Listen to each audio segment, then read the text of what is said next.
حضرت سعد بن ابی وقاص رضی اللہ تعالیٰ عنہ سے روایت ہے کہ رسول اللہ صلی اللہ علیہ وآلہ وسلم فرماتے ہیں، ابن آدم خوش نصیب ہے کہ وہ اپنے ہر معاملے میں اللہ تعالیٰ کے ساتھ استخارہ کرتا ہے اور اس کے فیصلے پر راضی ہو جاتا ہے، اور بد نصیب ہے وہ ابن آدم جو اللہ تعالیٰ کے ساتھ استخارہ کرنا چھوڑ دیتا ہے اور اللہ تعالیٰ کے فیصلے پر ناگواری کا اظہار کرتا ہے۔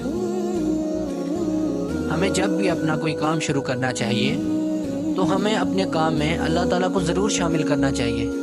ہم اپنے کام میں اللہ تعالیٰ کو کیسے شامل کریں گے؟ ہمیں 2 رکعت نفل پڑھنے چاہیے اور اس کے بعد دعا استخارہ پڑھ کر اللہ تعالیٰ سے دعا مانگنی چاہیے۔ اگر وہ کام ہمارے لیے بہتر ہوگا تو اس میں ہمیں اللہ تعالیٰ کی مدد ضرور آئے گی اور اس کام میں خیر اور برکت بھی ہوگی۔ اگر وہ کام ہمارے لیے بہتر نہ ہوگا تو اس میں اللہ تعالیٰ کی مدد نہیں آئے گی۔